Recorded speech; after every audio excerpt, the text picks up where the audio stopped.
Kate Smith was a wonderful, remarkable talent. And getting to know her as I did, I found out many things about her that the public was never aware of. She was a great performer for the theater.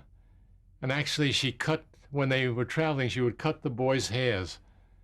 She was a barber as well. But on the set, she had what Loretta Young had. She had a box, and if you used a dirty word, you'd have to contribute a quarter or whatever it was into the box.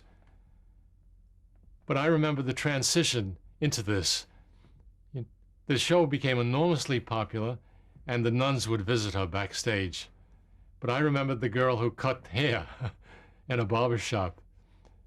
She was a huge woman physically, and Ted Collins was her manager and also the co-host, with Kate of the show.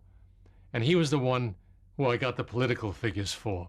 We called it the Cracker Barrel session. But we had Helen Hayes, we had many, many artists who would appear on daytime television, and we had writers who wrote special material for them. So you could make a 15-minute program that had a beginning, middle, and an end to it, which was not that easy. But she was interested. Later on, of course, she became famous at the end of her life as It Ain't Over Until the Fat Lady Sings, because she was a great fan of the Philadelphia hockey team. And she's the fat lady until she sings.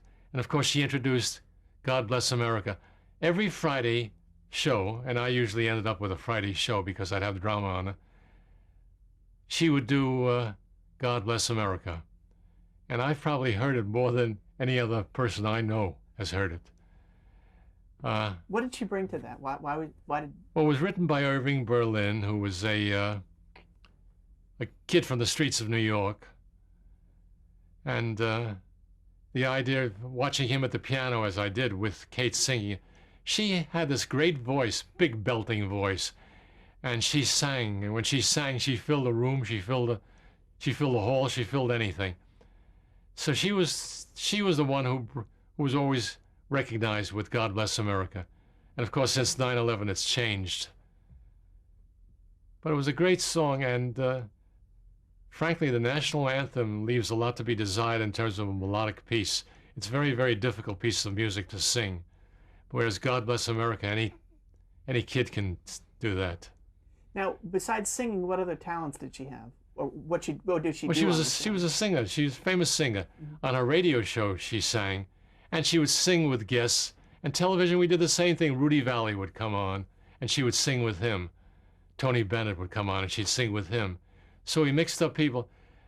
Ted talked to me once and said to me, "Alan, these are the rules with Kate. I don't want you ever to do." He never wanted a close-up because of her jowls. You didn't want to point up the fact that she was not an attractive woman. So I kept it a medium length, medium shot in terms of the leg, but never closer. And Collins was the guy that picked her dresses. I would go with them when we'd go to a costumer and wardrobe and pick a costume for her, the dresses, whatever for her. She loved her nephews and nieces. She was never married, but she was a recognizable star. In those days, I mean, if she walked down the street, they followed her. And she was no beauty. She was not a Marilyn Monroe, but she was Kate Smith. That meant a great deal.